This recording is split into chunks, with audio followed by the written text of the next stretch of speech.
अनंत चतुर्दशी की कथा।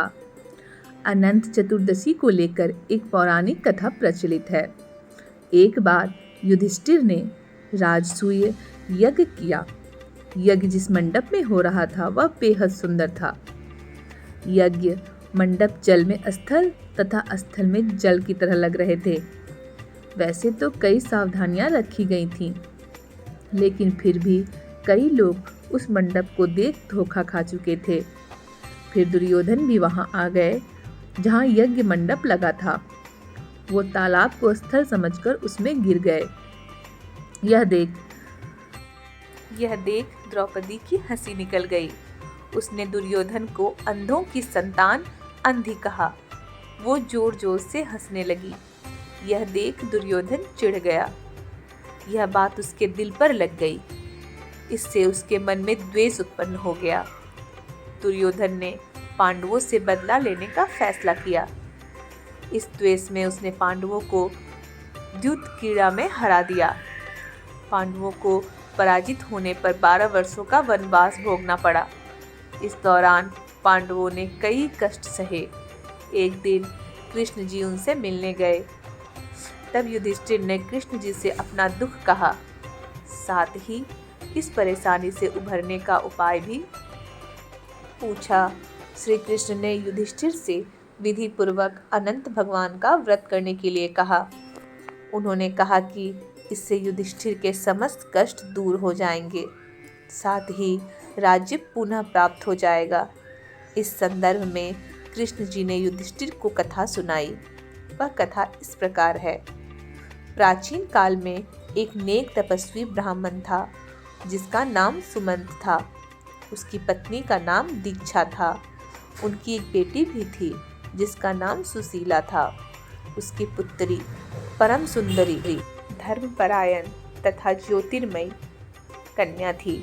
सुशीला के बड़े होते होते उसकी माता दीक्षा की मृत्यु हो गई।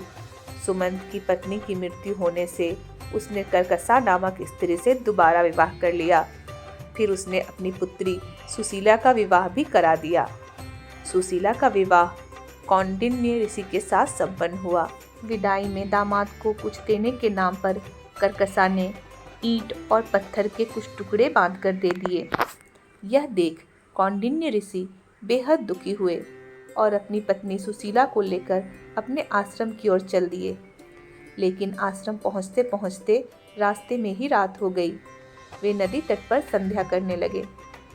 वहां पर सुशीला ने कुछ स्त्रियों को देखा।